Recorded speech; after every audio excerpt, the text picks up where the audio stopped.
आज मी सकाळी सकाळी आपल्या ग्रुपवरती शंकराचार्यांचं साधना पंचकम स्तोत्र टाकलं आहे. सकाळी वेळ झाला नसेल मग दिवसभरामध्ये पहा. आपला जो आजचा विषय आहे अगदी तोच विषय शंकराचार्यांनी त्या छोट्याशा 5 कडव्यांच्या स्तोत्रात सांगितला आहे. जी साधना करायची ती साधना नियम घालून दिले आणि आचार्यांच्या थोडीशी भाषा अवघड आहे. संस्कृत प्रचूर आहे, हजारो वर्षांपूर्वीची आहे. समर्थांचा राजवट तसं म्हटलं तर 300-350 वर्षापूर्वीचाच आणि मराठीतला आणि आपल्याला समजेल असा.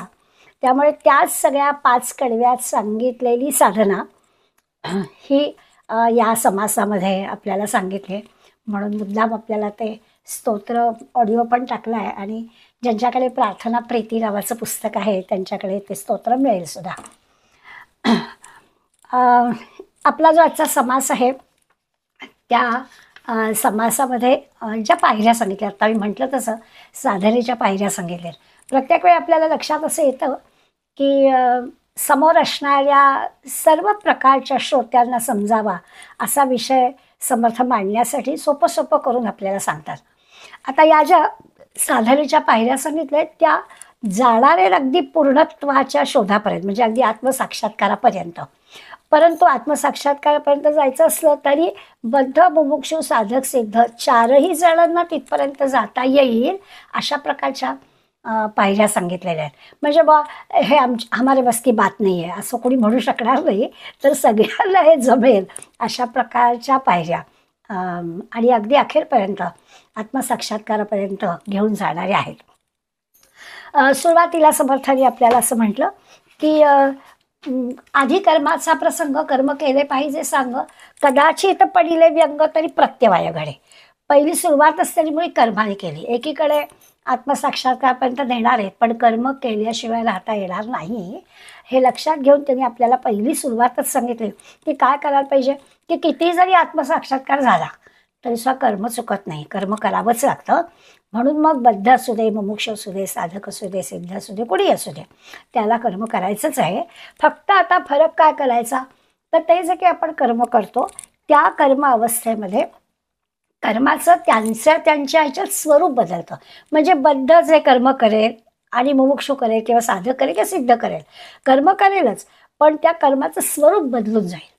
बद्ध जे कर्म करेल तो व्यावहारिक दृष्टिकोनातून कर्म करेल, परंतु सिद्ध जे करेल तो भगवंताचं कर्म आहे असं समजून कर्म करेल. त्यामुळे कर्माचं स्वरूप बदलेल पण कर्म करावंच लागेल. दुसरं असं की कर्म करताना विविध प्रकारच्या अडचणी येतील. आम्हाला पण हा अनुभव आहेच की आपण ठरवलं जरी असलं तरी सुद्धा ते कर्म करताना आपल्याला निरनिराळ्या अडचणी येऊ शकतात. तर त्या अडचणी सिद्धाला त्या अडचणी वाटणार नाहीत आणि आम्हाला मात्र सारखाच मनामध्ये संशय असेल. त्यामुळे कर्म करताना आम्ही सारखं हे होईल का नाही, असं होईल का नाही, असं झालं तर काय करायचं, अशा सगळ्या गोष्टींनी आम्ही सारखे पछाडलेले राहू. त्यामुळे माणसांच्या अवस्थेप्रमाणे त्याचं स्वरूप बदली होईल, परंतु हे सगळं करावं लागेल. अडचणी येतील तरी देखील ते करायचंच आहे.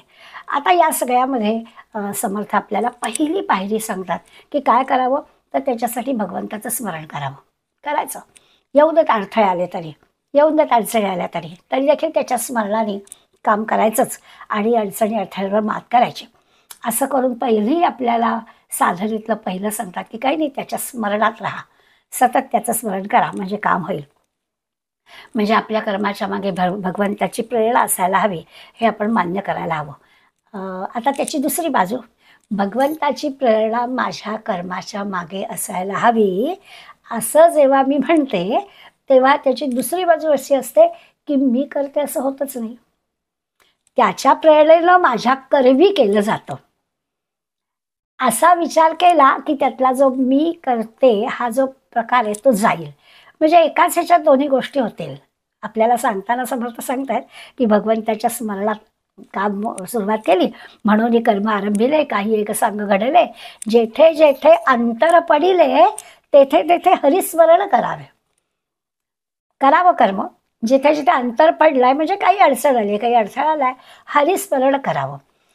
असं केल्याने काय होतं तर याचा अर्थच तो आहे की आपला अभिमान, अहंकार, मी केलं असा जावा, याच्यासाठी हा सगळा प्रयत्न आहे. म्हणजे भगवंताच्या स्मरणानं मी केलं हा अहंकार नाहीसा होतो, म्हणून त्याच्या स्मरणात काम करावं. आपण वारंवार उदाहरणं घेतोच की खरंच त्याच्या स्मरणात, नामस्मरणामध्ये केलेल्या कामाचा आपल्याला त्रास होत नाही, आपण दमत नाही, असा आपला अनुभव असतो. त्यामुळे त्याचा चांगला परिणाम होतो, त्या कर्माचा मनावर पण चांगला परिणाम होतो, असं सगळा अनुभव आहे. खरोखरच म्हणजे झालं सगळं छान मनासारखं तर आनंद होतो, याला काही प्रत्यवायच नाही, बरोबरच आहे. पण समजा नाही अगदी 100% मनासारखं झालं तरीसुद्धा आपण ते हसतमुखानं स्वीकारतो, आपण देवाच्या मनात होतं तसं झालं. अशा प्रकारची भूमिका आपली याच्याकडे बघण्यासारखी असते. आता नामस्मरण करावं, भगवंताचं नाम घ्यावं, तर समर्थांनी या सुरुवातीलाच 2 ओव्यांमध्ये आपल्याला सांगितलंय की हा जो आहे ना भगवंत, याला एकीकडे म्हणायचं अनाम, याला नामच नाही, परंतु याला एवढी नावं ठेवली आहेत. हो, ठेवलीच आहेत. आपण विष्णू सहस्रनाम, भगवंताची 1000 नावं, कुठल्या पण नावाली नाव घ्या. संध्येच्या आधी 24 नावं, रोज ती 24 नावं घ्यावीत म्हणून आपल्याला नियम घालून दिलेला आहे. आता सध्या नवरात्र सुरू आहे, देवीची सहस्रनामावली, त्यामुळे एकीकडे म्हणायचं याला अनाम आहे, 24 नामी, सहस्रनामी, अनंतनामी, तरी तो अनामी. म्हणजे एवढी सगळी नावं ठेवली आहेत तरी देखील तुम्हाला पाहिजे ते नाव घ्या, कारण तो तसा अनामीच आहे. तो कैसा आहे त्याचं पुढलं उत्तर त्याच्यामध्ये आहे की तो एवढी सगळी नावं असून सुद्धा तो अनामी का, कारण तो कैसा आहे अंतर्यामी, विवेके ओळखावा. नावं काही द्या, त्यांच्या गुणांप्रमाणे नावं दिलेली आहेत आणि त्यामुळे ती नावं कुठली असू द्यात, पण तो जो कोणी आहे तो अंतर्यामी आहे, तो ओळखावा. त्याला नाव काही असू दे, अनामी असणारा भगवंत परमेश्वर आपल्या हृदयामध्ये आहे. त्याला ओळखण्यासाठी आपल्याला सवय व्हावी म्हणून, त्याच्या स्मरणात राहायचं आहे त्याच्यासाठी म्हणून काहीतरी नाम हवं, म्हणून नाम जरूर घ्या, पण अंतर्यामी असणारा त्याला ओळखा. असं पहिल्या 4 ओव्यांमध्ये समर्थांनी 2 महत्त्वाच्या गोष्टी आपल्याला सांगितल्या. कर्म करताना नाव घ्या, त्याच्या स्मरणात राहा, आणि तो म्हणजे कोण, तर अंतर्यामी असणारा. आता या उपदेश निरूपण किंवा साधनेच्या पायऱ्या सांगतात. मग पायऱ्यांची सुरुवात झाली ती कसं म्हटलं तर अगदी सामान्य माणसाला ह्या दिलेल्या पायऱ्या त्यांनी सुरुवात झाली, आणि पुढे मात्र जायचं आहे आपल्याला आत्मसाक्षात्कारपर्यंत. म्हणजे हा सिद्ध जो आहे त्या सिद्धाला जे अखेर मिळालं ते मिळवण्यासाठीचा जो काही प्रवास आहे तो सगळा आपल्याला सांगणार आहेत. म्हणून या 3 ते 8 ओव्यांमध्ये समर्थांनी आपल्याला याच्यामधलं पूर्वी एक झालेला की आपण किती प्रकारच्या ईश्वराची या परमेश्वराची पूजा करतो. जसं पूर्वी आपण पाहिलं ना, आपल्याला रोजची सवय काय, आपली प्रतिमाची पूजा करायची सवय. आपण घरातली पूजा करतो, आपण मंदिरात जातो, तर तिथे आपल्याला प्रतिमा बघण्याची सवय आहे. असं नाही होणार की आपण काहीच नसेल तर तिथे आपलं मन जोडलं जाईल. आपण म्हणू काहीतरी मूर्ती पाहिजे, काहीतरी चित्र पाहिजे, काहीतरी तसबीर समोर पाहिजे, आणि मग तिथे आपलं मन जोडता येईल आपल्याला. म्हणून प्रतिमेची पूजा करण्याकडे आपला विशेष भर असतो. त्या प्रतिमेची पूजा करता करता आपल्याला जायचं आहे अंतरात्म्यातल्या त्या ईश्वराकडे. त्यामुळे सुरुवात करताना समर्थांनी 3ऱ्या ओवीपासून आपल्याला सांगितलं की तुम्ही काय करा, तर होतं एक नाना प्रतिमा. आपल्याला यापूर्वी आपण याच समासामध्ये, याच दशकामध्ये 2रा समास पाहिला आहे, त्याच्यामध्ये आपण नाना प्रतिमांचा विचार केला आहे. नाना प्रतिमा किंवा अवतार गोष्टी पण सांगितल्यात, भगवंताचे अवतार पण आपण पाहिलेत, आणि मग 3रा आपण अंतरात्म्याचा विचार केला. आधी प्रतिमा बघितल्या, मग अवतारांचा विचार केला, आणि मग अंतरात्मा पाहिला. इतकं करून सुद्धा त्यांनी आपल्याला सांगितलं 4था जो आहे ना तो निर्विकारी परब्रह्म. म्हणजे अंतरात्मा झाला तरी सुद्धा त्याचं कोण पुढे, तर परब्रह्म.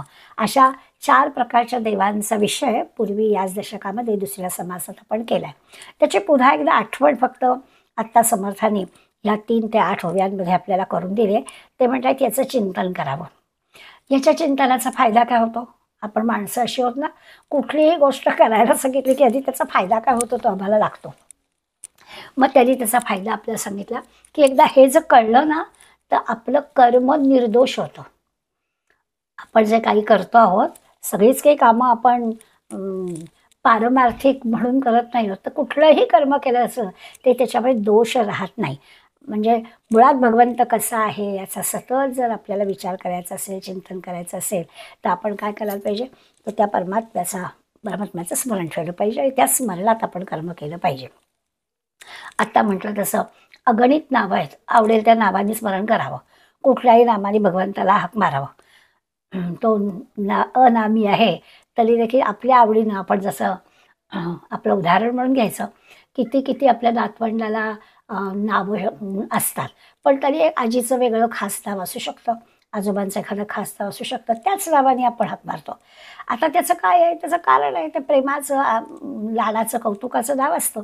तसं असू दे ना, भगवंताचं कुठलंही नाव आपल्याला आवडेल ते घ्यायला हरकत नाही, फक्त अंतःकरणापासून त्याला ओळखण्यासाठी ती खूण म्हणून आपण ते घ्यावं.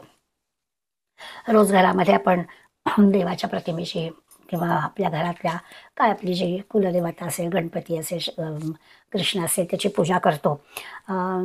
ते एक काम म्हणून करतो. विषय तोच चालला आपला की कर्म करायचं आहे आणि मग विचार केला तर ही पूजा हे सुद्धा थोडंसं एक कामच असतं.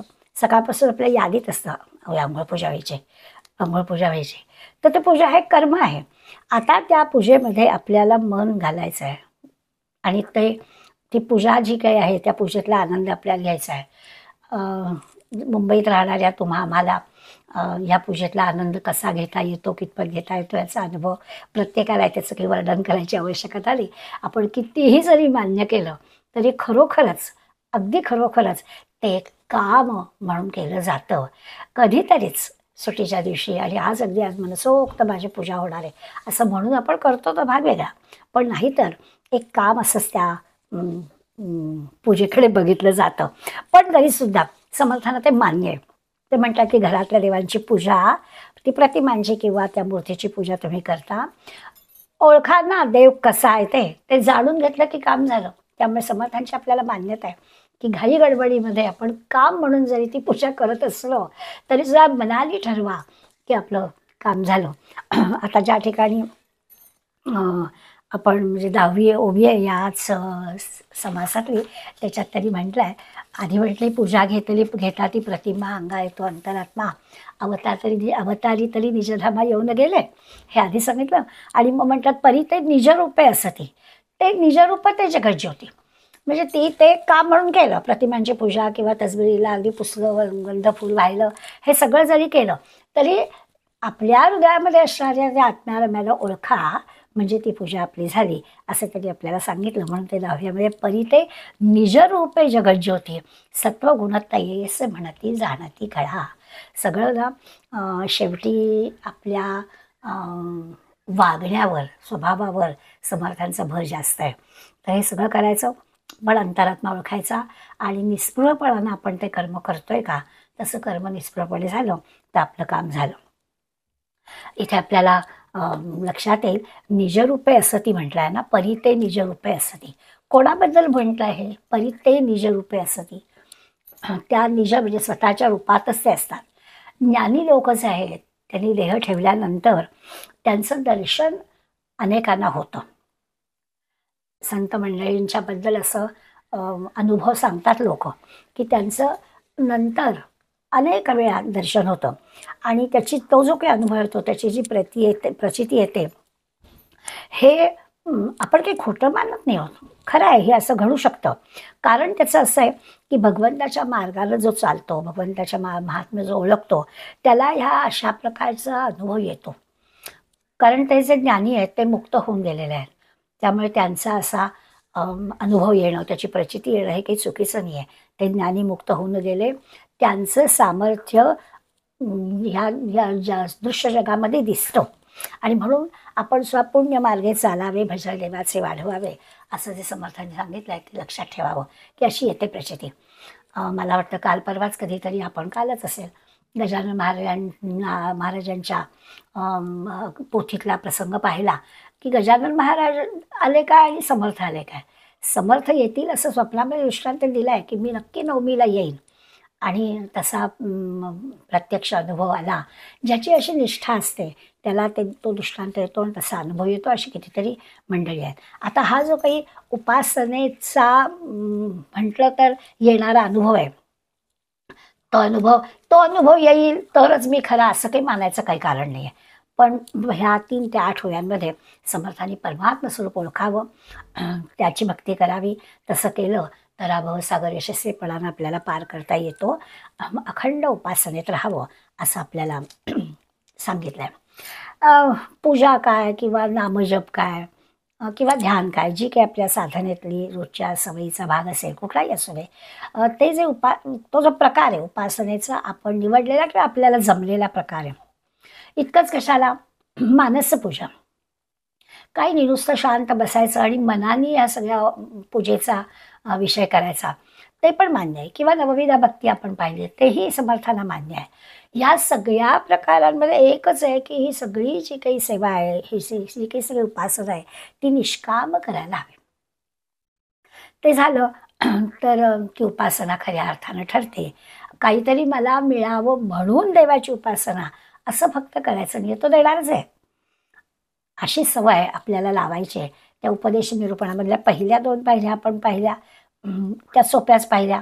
बद्धमोक्ष साधक सिद्ध कोणी असो, जे कर्म करायचं आहे ते ईश्वराच्या स्मरणाने करायचं आहे.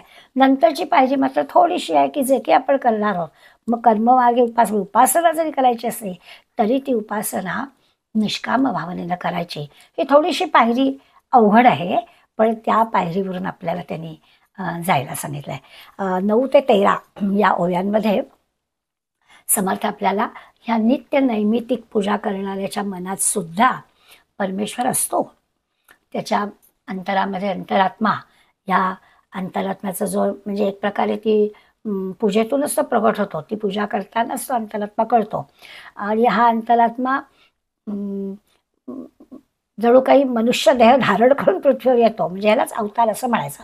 आता आपण रामाची पूजा करतो किंवा कृष्णाची पूजा करतो, तर ते काही काम म्हणून करत नाही, तर मनामध्ये असं असतं की खरंच ह्या पृथ्वीवरती जेव्हा जेव्हा तुम्हा आम्हा सगळ्यांना जी गरज लागली त्यावेळेला भगवंत अवतार धारण करून आले आणि त्यांनी आपल्याला मार्ग दाखवला. असं अवतार कार्य या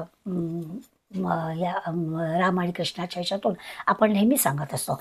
तर तशी पूजा करताना आपल्याला त्याचं स्मरण होतं, म्हणजे त्याच्या कार्याचं स्मरण होतं. त्याचं स्मरण होतं म्हणजे काय, त्यांनी केलेलं जे कार्य आहे ते आठवतं. त्या कामासाठी ते आले आणि परत गेले. म्हणून उपदेश निरूपणामध्ये या पुढल्या पायरीवर ते आपल्याला सांगतायत की आपण तो जो अंतरात्मा ओळखायचा आहे, त्यावेळेला हेही त्या पूजेतून लक्षात घ्यायचं की अवतार धारण करून आलेल्यांचं ते अवतार कार्य जे आहे, तो अवतार जरी संपला तरी कार्य राहतच. बरोबर आहे. आज इतक्या वर्षांनी आपल्याला श्रीरामाचं मंदिर व्हायलाच पाहिजे अशी जी काही आपली इच्छा होती, त्याचं कारण काय होतं, अवतार कार्य म्हणजे काम झालं असलं तरी त्या अवताराचं जे परिणाम आहेत ते आपल्याजवळ आहेतच. त्यामुळे अवताराचं कार्य जरी संपलं असलं तरी अवतार संपत नाही, तो अंतरात्म्यामध्ये परत येतो, त्याचं स्मरण आपल्याला परत होतं. अवतार हे त्या अंतरात्म्यात वास्तव्य करतात.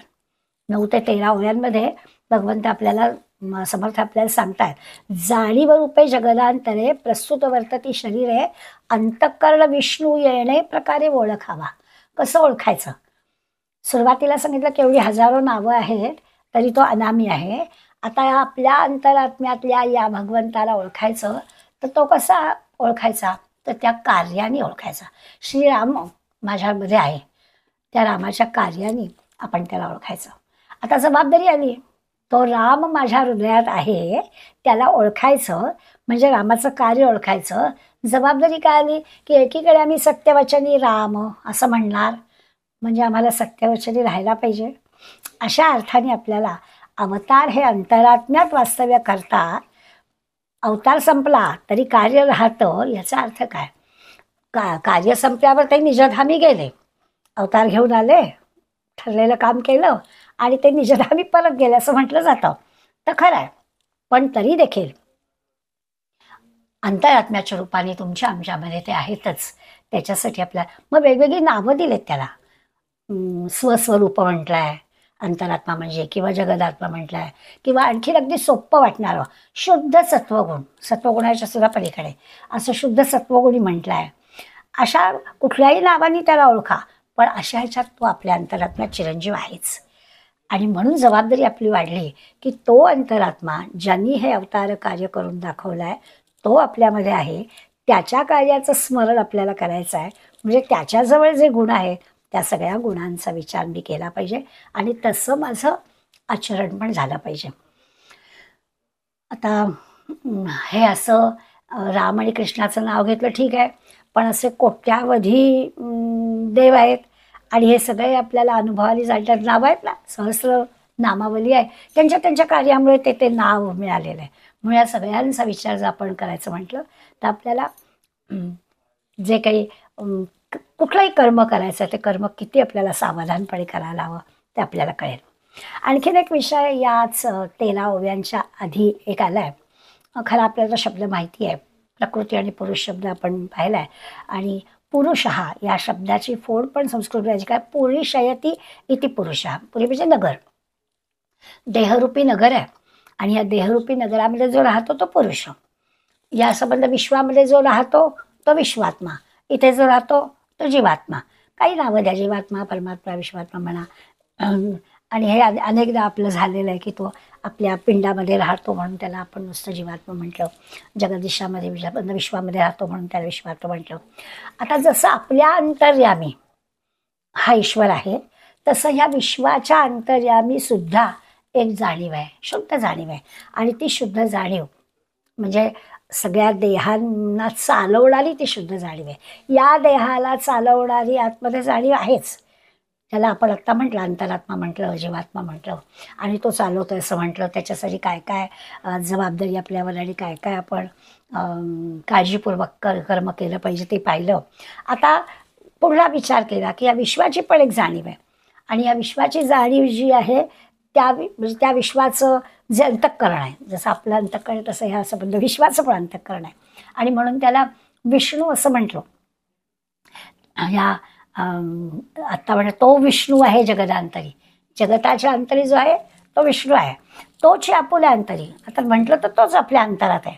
ईश्वर एकच आहे, विश्वामध्ये आहे त्याला पण आठवायचं, आपल्यामध्ये आहे त्याला पण आठवायचं. कर्ता भोगता चतुरी अंतरात्मा ओळखावा. आपण जसं करता करविता म्हणतो की कर्म करणारा मी आहे, तसा हा विश्वाचा करता करविता सुद्धा तो विष्णू आहे, हे आपण अनुभवाने जाणून घ्यावं असं सांगतात. आता ही आणखीन पुढली तिसरी पायरी झाली.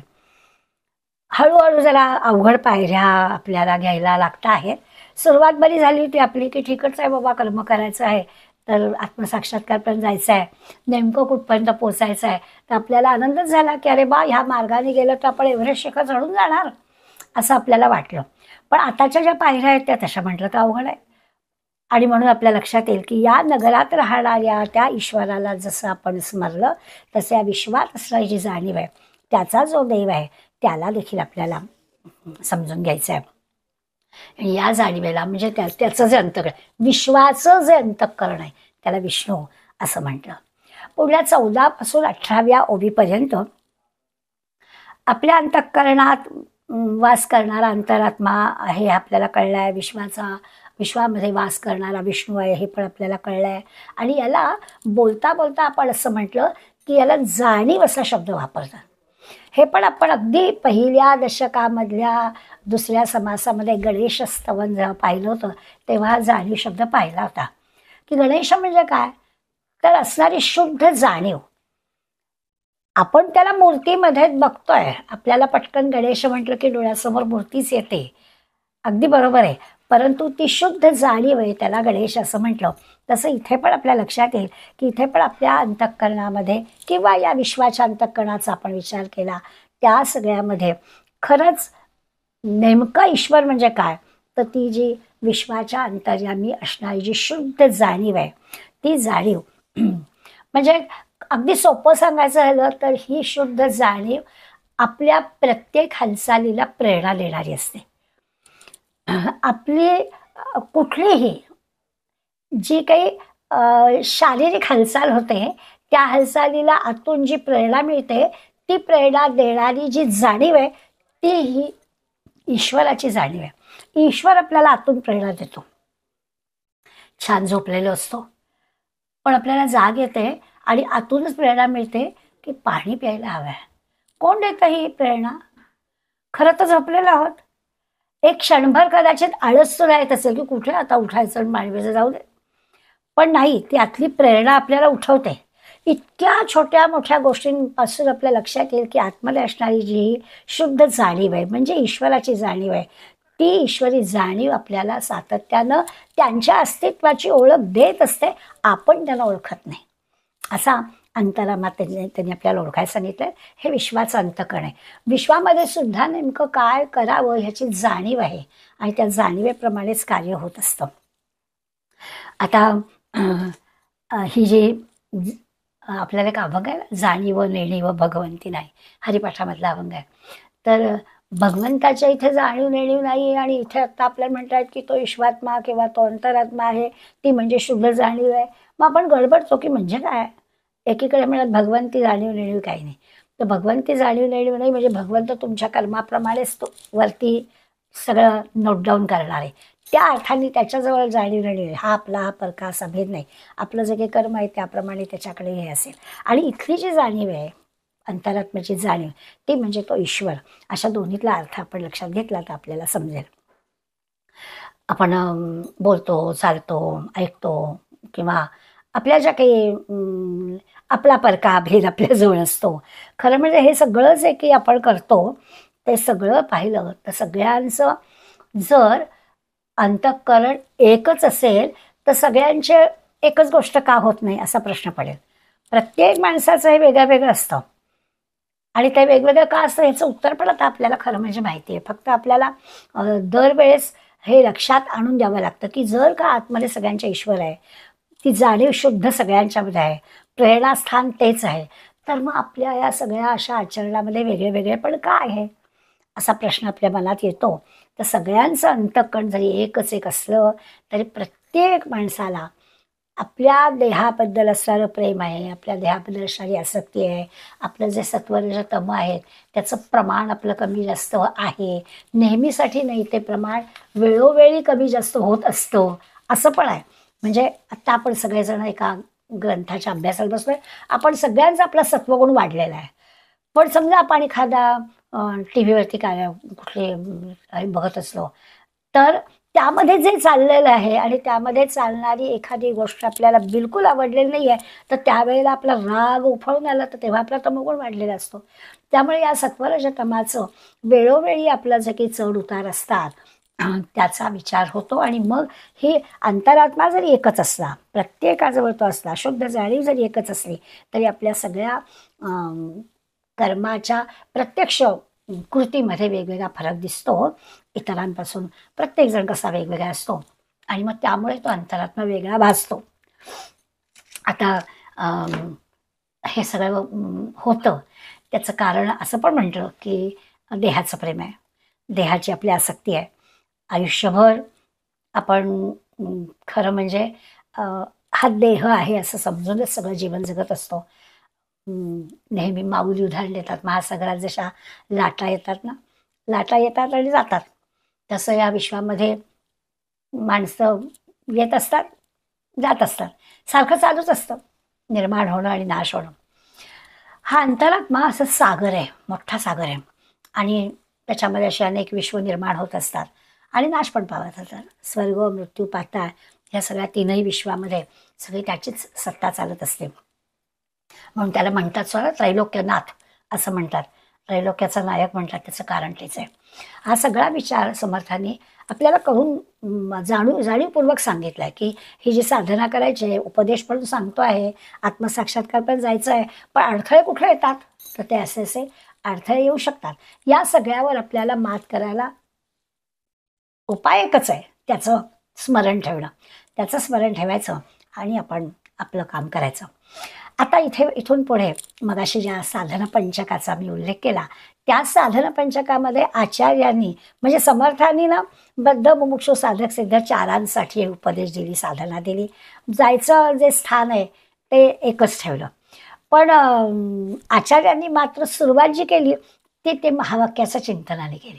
त्यांचा ज्या पहिलंच सुरुवातच करताना त्यांनी साधनेतलं म्हणजे इथे कसं आपल्याला आता त्यांनी सांगितलं की पहिली सुरुवात काय, तर काही नाही, नामस्मरण करा, जे काही कर्म कराल ते नामाने करा आणि आचार्यांनी सुरुवात केली की वेदाध्ययनाने सुरुवात करा.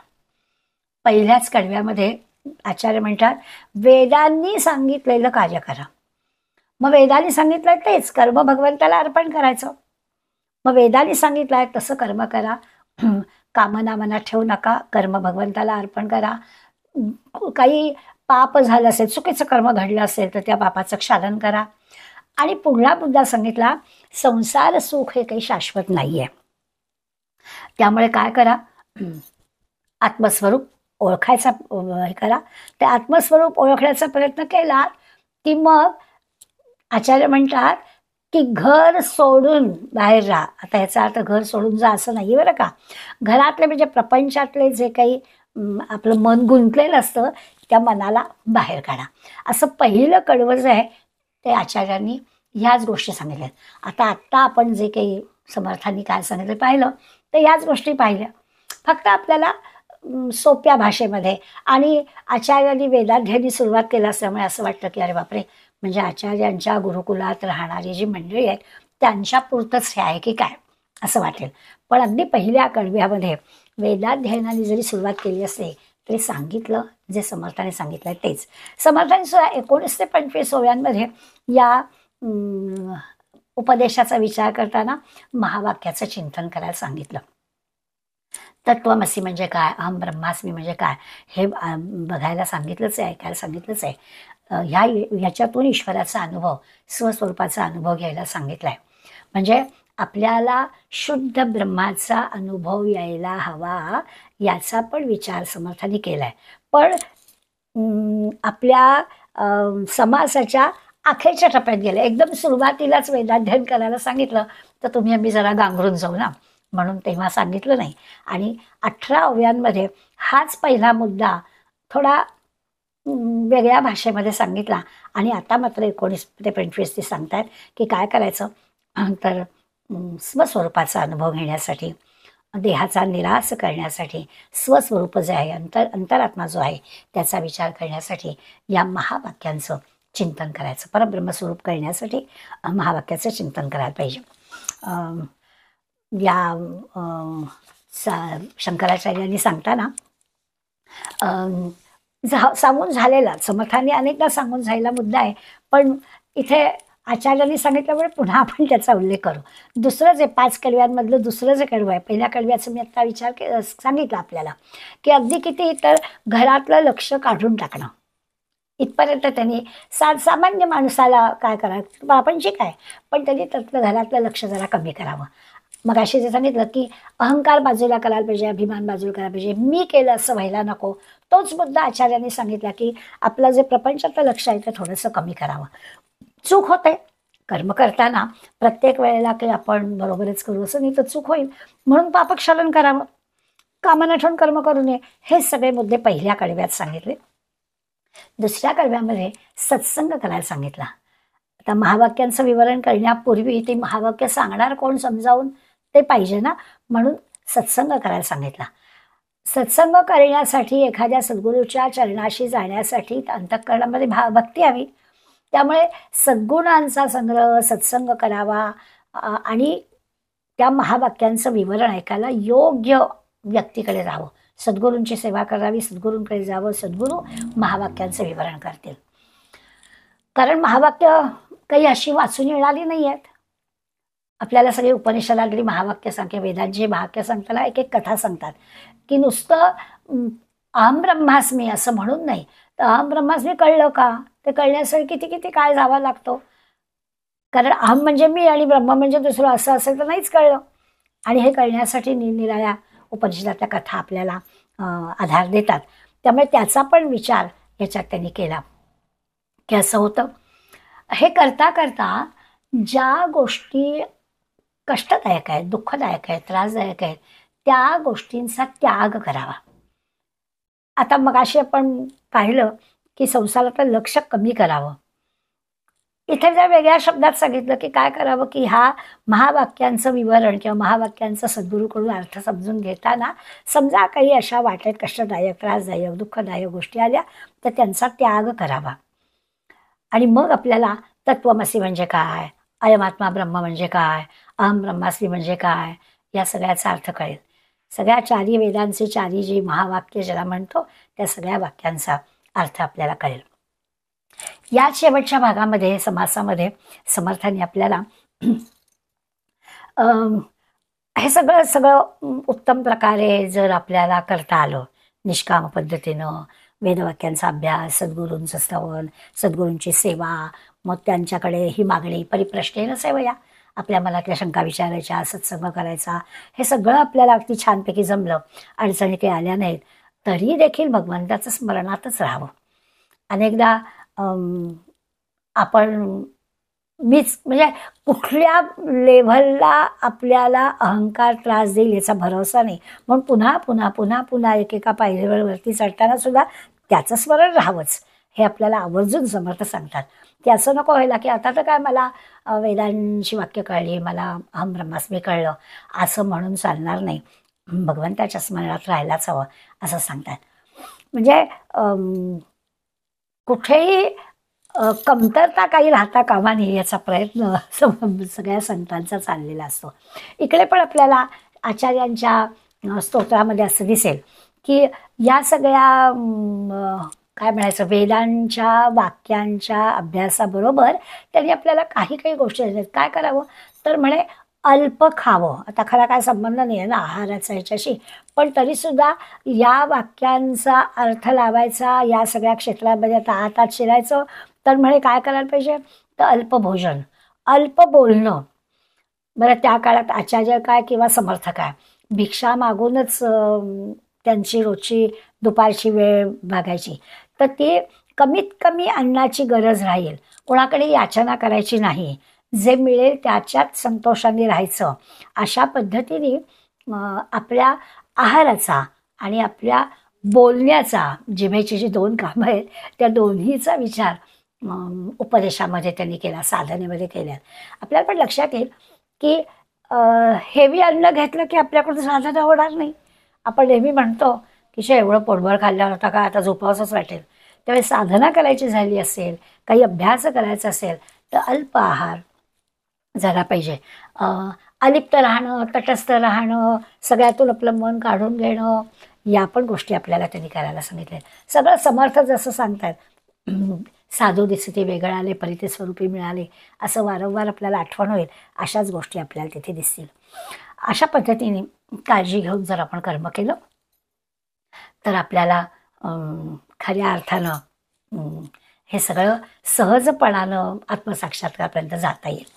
शेवटी जो हा साधक असं सातत्यानं चिंतन करेल किंवा काय त्या अंतरात्म्याशी तदाकार होईल, त्याचा अहम नाहीसा होईल, त्याला छानपैकी ब्रह्मवस्तूचा अनुभव येईल.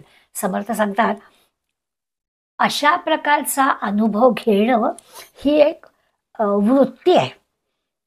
असं सगळ्यांना हे असं करावंसं वाटेल असं नाही, पण समर्थ सांगतात की असं सगळं करावंसं वाटणं, ते करणं, तसा अनुभव येणं, साधनेमध्ये सातत्य राहणं, असं झालं की मग आपल्याला ती प्रगती कळते. नाही तर आपण ना बऱ्यापैकी असे असतो की आहे तेव्हा छानच आहे, म्हणजे आहोत त्या ठिकाणी आपण अगदी आनंदातच असतो, अजून काहीतरी पुढे जायला पाहिजे असं आपल्याला वाटतच नाही.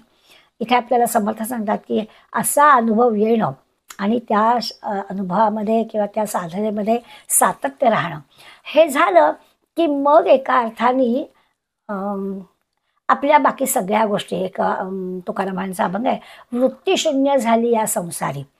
म्हणजे कधी होईल वृत्तीशून्य या संसारामध्ये की आपण शांत कधी राहू, आत बाहेर शांत कधी राहू, तर संता घरी घेतला आम्ही थारा.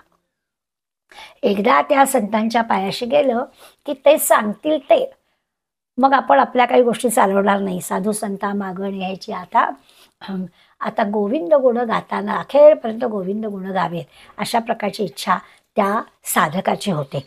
हा झाला ना हा भक्ती मार्गी साधकाचा प्रवास. हीच अवस्था किंवा याच सगळ्या गोष्टी या ज्ञानमार्गाने कर्ममार्गाने सुद्धा साधकाला प्राप्त करता येतात. साधक कुठल्याही मार्गाने जाऊ दे, त्या मार्गातून या पायऱ्याने जाता येतं. अगदी महत्त्वाची 25वी ओवी जी आहे त्याच्यामध्ये त्यांनी आपल्याला ह्या 4 पायऱ्या सांगताना एकाच ओळीमध्ये ह्या 4ही पायऱ्या सांगून टाकल्या. ते म्हणतात आधी काय केलं आपण तर इथे राहिला वाच्यांश. वाच्यांश म्हणजे आपण श्रवण केलं, वाचांश म्हणजे जे काही आपल्याला ग्रंथात सांगितलं त्याचा ऐकण्याचा, श्रवणाचा आपण अनुभव घेतला. तो अनुभव घेताना त्या शब्दांच्या अर्थाचं आपल्याला ज्ञान झालं. म्हणजे हा वाचांशच आहे एका अर्थाने. जे काही आपण वाचलं किंवा जे काही आपण ऐकलं त्याचा अर्थ आपल्याला आकलन झाला. अगदी ज्याला आपण बिटवीन द लाईन्स म्हणतो ते पण आपल्याला समजलं. जसं जसं सांगितलं आहे त्या शब्दांचा अर्थ पण आपल्याला कळला, पण त्या शब्दांच्या आणखीन आत अर्थ काय आहे तोही आपल्याला समजला. थोडीशी आणखीन पुढली पायरी असते भाषाशास्त्रामध्ये, त्याला लक्षार्थ असं म्हणतात. वाचांशानंतर लक्षांश किंवा लक्षार्थ.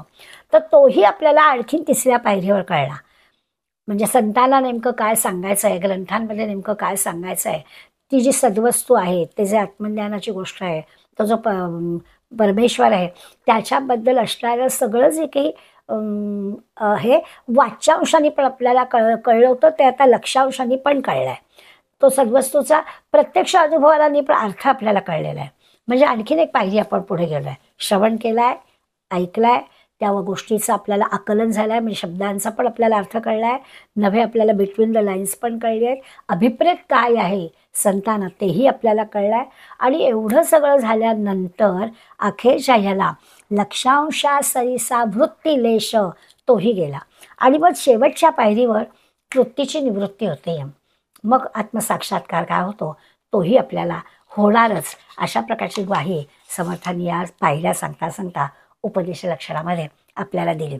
मी मगाशी म्हटलं साधन पंचकाची एवढी काय वारंवार आठवण होते, त्याचं कारण हेच आहे की हे सगळं भगवंताच्या स्मरणाने घडतं. कॉमन थिंग प्रत्येक पायरीवर काय तर त्याचं स्मरण. कुठल्याही पायरीवर असू दे, सुरुवात करताना आपल्या प्रत्येकाला कर्म करावंच लागतं. ते त्याच्या स्मरणात करायचं, इथपासून आत्मसाक्षात्कार होईपर्यंत त्याच्या स्मरणातच राहायला लागतं. तुकोबाराय म्हणतात, ओम तत्सिती सूत्राचे जे सार कृपेचा सागर पांडुरंग. जो काही तो आत्मसाक्षात्कार वगैरे होणार असेल ती सगळी पांडुरंगाची कृपा आहे म्हणूनच होणार आहे, त्याला विसरून नाहीच होणार आहे. अशा अर्थाने त्यांनी आपल्याला सांगितलं आहे.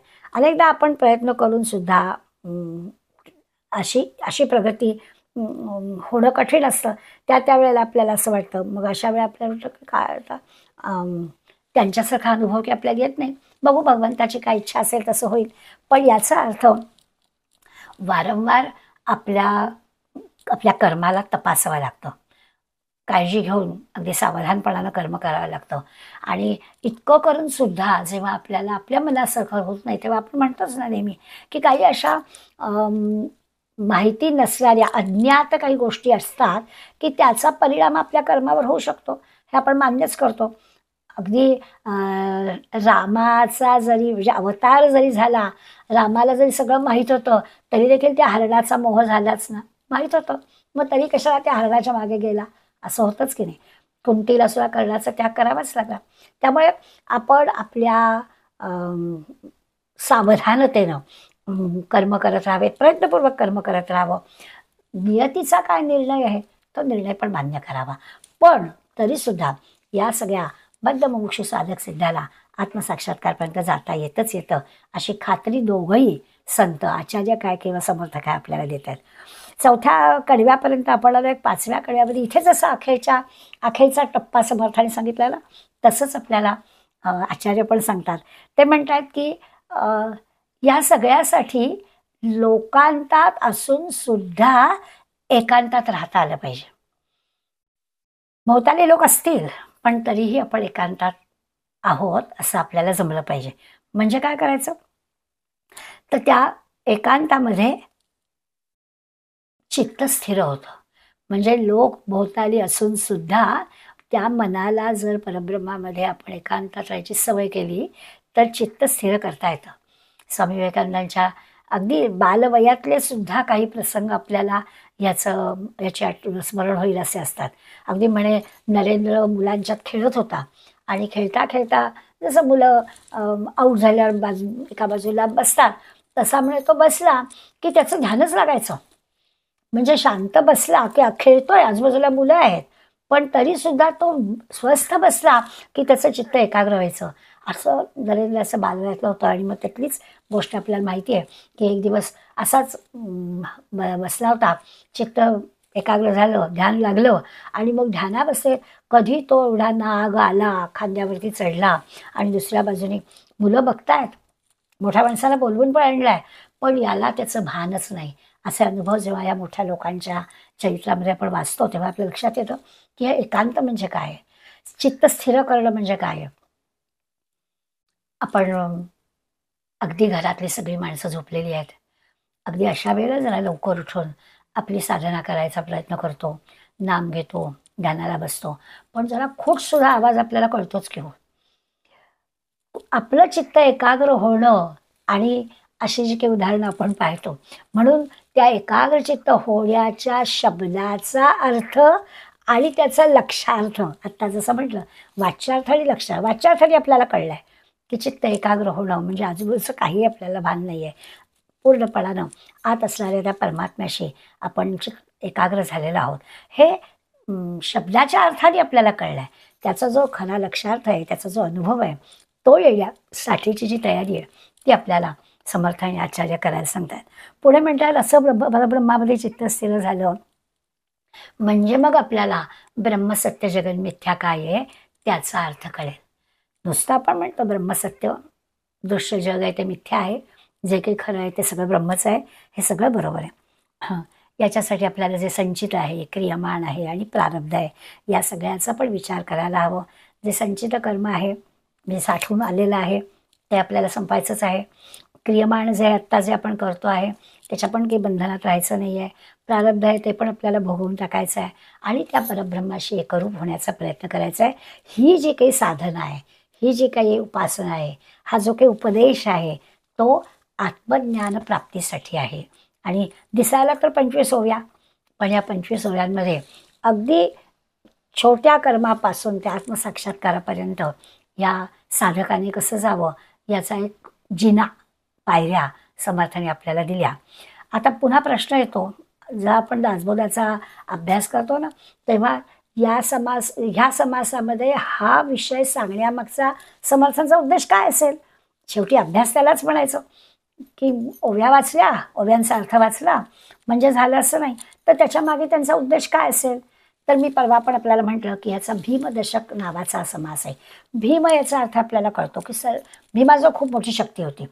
हे जे महंत आहेत समर्थांचे, या महंतांना शक्ती, बुद्धी, युक्ती या सगळ्यांनी संपन्न करायचं आहे. आणि त्यामुळे या दशकामध्ये आपल्याला जे जे विषय आले ते सगळे या दृष्टीनं सर्व क्षेत्रामध्ये आपला हा महंत कसा प्रगत होईल याचा विचार समर्थांनी केला. म्हणून आपल्या लक्षात येईल की त्याला राजकारण पण सांगितलं, त्याला सार काय ते पण सांगून झालेलं आहे. आणि असं म्हणजे एकीकडे ब्रह्मानुभव पण द्यायचा आहे, पण याच जगामध्ये राहून एकीकडे ब्रह्मसत्य जगन मिथ्या सांगायचं आहे. तर या महंताला सगळ्या गोष्टी आपल्याला सांगायला हव्यात. आणि याच्यासाठी म्हणून चंचल नदीचं पण रूपक समर्थाने घेऊन सांगितलं की जीवन कसं आहे तर या नदीच्या प्रवाहासारखं आहे. तर आपल्याला नदीच्या मुळाशी जायचं आहे, तिथे आपल्याला खरं शुद्ध स्वरूप काय ते कळेल. त्याला अंतरात्मा सांगितलं, चंचल नदी सांगितली, उपदेश निरूपण सांगितलं, साधनेच्या आता पायऱ्या आपल्याला सांगितल्या, आत्मसाक्षात्कार पण कसं जाता येईल ते पण सांगितलं. आणि हे सगळं कर्माच्या आधारे. आणि कर्म कसं तर भगवंताच्या स्मरणाखेरीज कर्म नाही, प्रत्येक कर्म त्याच्या स्मरणात. अशा पद्धतीनं म्हटलं तर पहिल्या सुरुवातीच्या पायऱ्या अगदी छोट्या आणि मग मात्र वेदांच्या अभ्यासापर्यंत, वेदांच्या 4 महावाक्यांपर्यंत, त्याच्यासाठी सद्गुरूंचं स्तवन, सत्संग, सेवा या सगळ्या गोष्टींचा विचार या महंताला समर्थाने करायला सांगितले. त्यामुळे तसं पाहायला गेलं तर या सगळ्या समासांचं एकत्रीकरण या एका समासात आपल्याला दिसतं आहे. आणि हे झालं की पुन्हा एकदा आपल्याला निस्पृहाची वर्तणूक कशी असायला हवी हे समर्थ पुढल्या समासात सांगणार आहेत. की हे सगळं करता करता समजा प्रगती झाली तर मनामध्ये येईल की मीच काय तो शहाणा, पण असं पण होता कामा नये. तर ही सगळं वर्तन कसं असायला हवं तर आपण कुठेही आपली स्पृहा राहणार नाही, कुठेही आपण अडकणार नाही, अशा पद्धतीने ती राहावी. खरंच आपण समर्थांचं, विवेकानंदांचं, शंकराचार्यांचे या मोठ्या मोठ्या मंडळींची चरित्र पाहिलं ना की असं कळतं की खरंच ते किती अलिप्तपणानं राहिले आणि त्यांनी कार्य केलं. कुठेही त्यांच्या म्हणजे आपलं नाव राहावं किंवा याच्यासाठी काही त्यांचे कसे प्रयत्न नव्हते. सगळ्या संतांच्या बाबतीत आपल्याला दिसून येतं. आत्ताही आपल्याला हा अनुभव येईल. म्हणून 9वा समाज जो आपल्या 11व्या दशकातला आपण पाहिला, त्याच्यामध्ये आपण उपदेश जरी याला म्हटलं असलं तरी त्या उपदेशामध्ये साधनेच्या पायऱ्या सांगितलेल्या आहेत. त्या सगळ्या साधनेच्या पायऱ्यांचं आपण चिंतन करायचं. पुन्हा पुन्हा पुन्हा पुन्हा आपल्याला सांगावं लागेलच. त्याचं आपण काही असं नाही की आता आपल्याला कळलं असं होणार नाही. तर पुन्हा या गोष्टी आपल्याला समर्थ सांगतील, त्यांनीच आपली तयारी होईल. याच्यासाठी या मार्गाचा आपण विचार करावा, एकत्रितरित्या विचार करावा. आणि आज जमलं तर त्या साधन पंचक स्तोत्राचा अर्थ पण पहा. म्हणजे मग तुम्हाला या उपदेश निरूपणाला त्याचा आणि त्याला या उपदेश निरूपणाचा असं दोन्हीचा आधार मिळेल. थांबूया. तव स्मरण